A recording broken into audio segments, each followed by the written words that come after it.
सारा साड़ी खा लिया।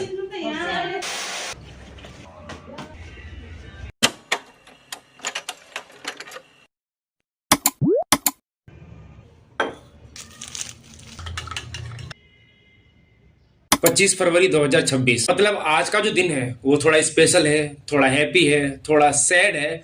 मतलब सच बताऊं तो सबका मिक्सअप है, क्योंकि आज मैं जाने वाला हूं दिल्ली अपने पापा के पास उनसे मिलने और उनको ड्रॉप करने। सो आज जो है मेरी नींद काफी पहले खुल गई। सो फटाफट रेडी होके कॉफी पी के फुल एक्साइटमेंट में मैं जा रहा हूं अभी जिम के लिए।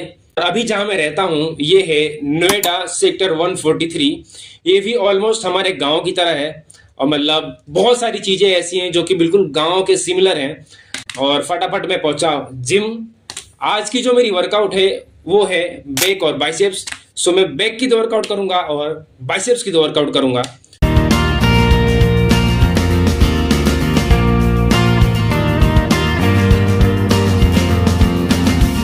और फटाफट मैंने अपनी दो बाइसेप्स की और दो बैक की वर्कआउट कंप्लीट करी और मैं निकल गया अपने घर की ओर। रूम पर पहुंचते ही सबसे पहले मैंने तोड़ा अपना ताला और घुसा रूम के अंदर। और जिम से आने के बाद पहला काम जो रहता है वो रहता है मेरा नहाने का। मतलब डेली नहीं नहाता, बट हाँ जब मन करे 2-3 दिन में एक बार सो नहा लेता हूँ। सो अगर तुम चाहो तो डेली नहा सकते हो। बाकी मैं बोलूंगा डेली मत नहाना, स्किन खराब हो जाती है नहाने से। मतलब मेरी तो पहले ऐसी खराब है, बट मैं तुम्हारी बात कर रहा हूँ। सो मैं चला नहाने के लिए। नहाने के बाद तुमसे मिलता हूँ बहुत जल्दी।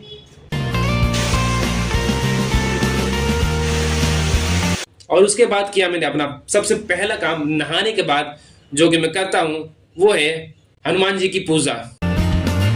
और पूजा करने के बाद मैंने करी अपनी बॉडी पे थोड़ी सी ऑयलिंग।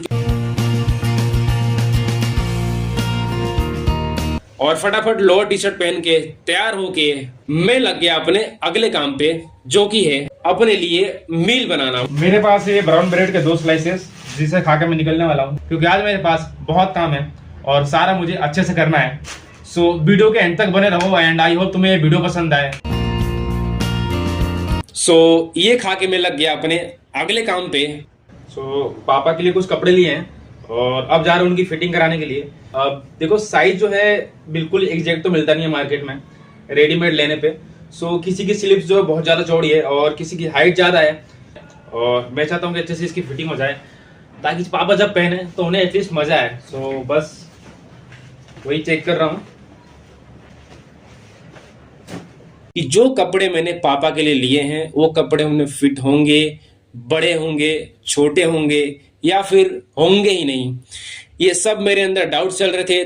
सो फटाफट मैंने सारे कपड़ों को थैले में डाला और निकल गया उन्हें फिट कराने के लिए। और रास्ते में मिले मुझे डोगेश भाई, जो कि बहुत ही प्यारी नींद ले रहे थे। और जब दुकान पे पहुंचा तो टेलर वाले भैया ने बोला कि कम से कम 1 या 1.5 घंटे लगेंगे, उसके बाद ही आपको आपका कपड़े मिलेंगे। वैसे तो मैंने ऑलमोस्ट सारी पैकिंग कर रखी है, मतलब धीरे धीरे जितना भी समय मिला उसमें चीजें मैं एक एक करके जोड़ता गया। बट अब जो भी बचा हुआ है थोड़ा सा फाइनल उसको भी कंप्लीट करते हैं जब तक हमारे कपड़े फिट हो रहे हैं। सो इसी के साथ मैंने अपनी पैकिंग स्टार्ट कर दी। और आज जो मैं पहन के जाने वाला हूं वो है व्हाइट शर्ट।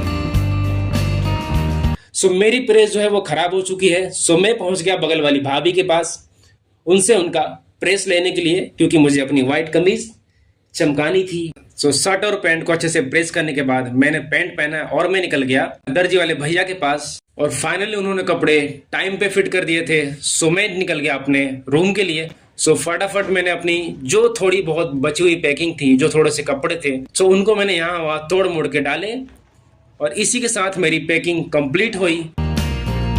फिर मौका मिला मुझे अपनी फेवरेट व्हाइट शर्ट पहनने का। मतलब अगर मैं बताऊं तो मुझे शर्ट में ग्रे और व्हाइट ये 2 ऐसे कलर हैं जो कि बहुत ज़्यादा पसंद है।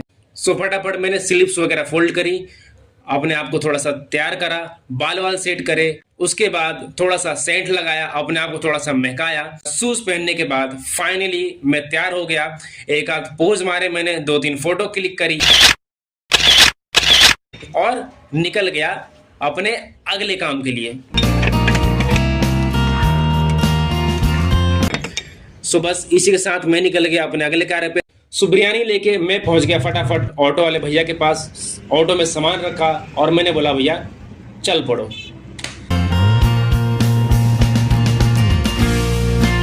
सो फाइनली नोएडा क्रॉस करने के बाद हम पहुंच गए दिल्ली। सो मैं पहुंचा अपने रूम पे, मतलब मैं गया था यहाँ पे बहुत दिनों बाद, तो काफ़ी अच्छा लग रहा था। पापा जो है वो अभी नहा रहे थे, वॉशरूम में गए हुए थे, और फिर मैंने देखा पापा ने भी ऑलमोस्ट सारी पैकिंग कंप्लीट कर रखी है, मतलब सारे सामान उन्होंने भी खरीद रखे हैं। और हालांकि वो अभी थैले में ही है, तो मैंने बिरयानी निकाला थैले से, साइड में रखा और पापा को बोला 10 मिनट नीचे से आ रहा हूँ, ठीक है? नीचे से आ रहा हूँ 10 मिनट में, ठीक है? क्योंकि राज जो है वो नीचे वेट कर रहा था। जब भी मैं दिल्ली जाता हूँ सो सबसे पहले मैं एक कॉल करता हूँ, और सबसे पहले जो मिलता है अगर मुझे कोई इंसान, सो वो मेरा दोस्त है, मेरा भाई है, राज है। और आज का जो उसका दिन है वो काफ़ी बिजी है, मतलब ऑफ होने के बाद भी उसको काम मिला हुआ है वर्क फ्रॉम होम से। मतलब मेरा ऐसा मानना है कि यार अगर ऑफ मिला है तो प्रॉपर ऑफ होना चाहिए, या फिर तुम ऑफ दो ही मत।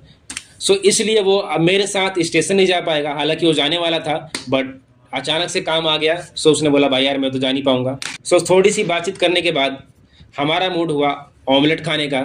सो राज चला गया किचन में ऑमलेट बनाने के लिए, बट हुआ ये कि ऑमलेट ना बन गई, ये बन गया भुर्जी। सो हमने भुर्जी इंजॉय करी, और भुर्जी में हम कुछ ज़्यादा नहीं डालते, थोड़ा सा तेल, थोड़ा सा सॉल्ट। सो भुर्जी खा के मैं पहुंच गया पापा के पास, और अब जो है बहुत ही ज़ोर से भूख लग रही थी। सो मैं और पापा बिरयानी खाने लगे। अगर मैं बात करूं बाहर के खाने की, मतलब चाहे तुम कितना भी अच्छा लाओ, कुछ भी लेके आओ, पापा को हमेशा वो चीज़ पसंद नहीं आती। मतलब उनका ये कहना है कि बाहर की चीज़ें जितनी अवॉइड कर सकते हो उन्हें करो, पैसा बचाओ। अपने कपड़े रख लिए आपने? अभी कुछ नहीं रखा है। जल्दी समेटो, बिल बनवाओ इसका। सो बिरयानी ख़त्म करने के बाद हम लगे अपने काम पे। मैंने उन्हें दिखाया कि पापा ये कुछ शर्ट्स लेके आया हूँ मैं, और ये आपको कब पहननी है, कैसे पहननी है, कौन सी पैंट के साथ पहननी है। उसके बाद फिर मेरे पापा को कपड़े ट्राई कराने लगा।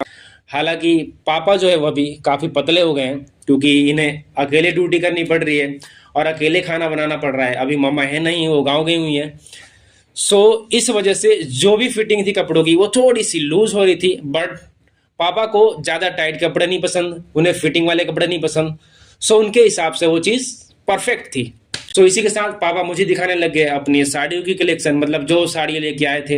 इसी के साथ पापा ने बोला कि साड़ियों को हम एक थैले में रख लेते हैं या फिर 2 थैलों में रख लेते हैं। उसके बाद फिर मैंने जो साड़ियाँ ली थी मम्मा के लिए, मैंने वो दिखाया उन्हें। सो पापा को उसमें से सिर्फ 2 साड़ी पसंद आई, मतलब बाकी भी अच्छी थी, बट उनको जो पसंद आई वो सिर्फ 2 ही थी। सो पापा के लिए मैंने ये कोट लिया था वाइट कलर की शर्ट के साथ, ब्लैक पैंट जो कि चल रही है आजकल वाइट वाली, और ब्लैक बूट के साथ। तो मैंने उन्हें बताया कि पापा आपको ये इस तरीके से और ऐसे पहननी है। और सच बताओ तो पापा बहुत ही अच्छे लग रहे थे, मतलब मुझसे तो अच्छे लग रहे थे।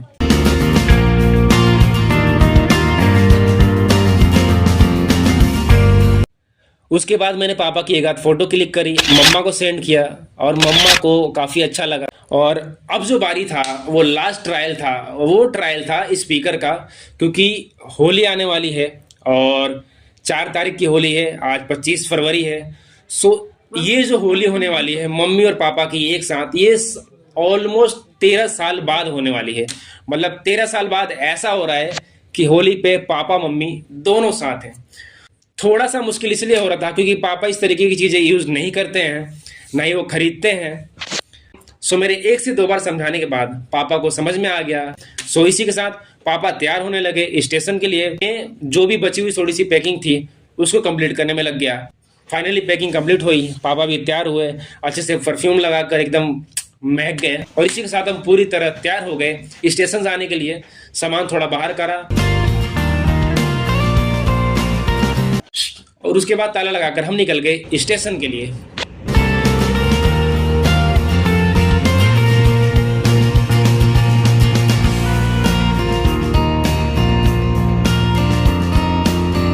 और स्टेशन पे पहुंचते ही सबसे पहला काम जो था वो था प्लेटफॉर्म टिकट निकालना। सो फटाफट अपने प्लेटफॉर्म पे पहुंचे, अपने कोच में पहुंचकर हमने अपनी सीट ली। लगेज सेट करने के बाद पापा आराम से बैठे और मैं आया बाहर उनके लिए कुछ खाने पीने के लिए लेने। और ये चीज़ें देने के बाद पापा के साथ में 10 मिनट बैठा, और बस इसी के साथ पापा को मैंने बाय बोला और मैं निकल गया नोएडा के लिए। सो आज के लिए बस इतना ही। मिलता हूं तुमसे बहुत जल्द अगले ब्लॉग में।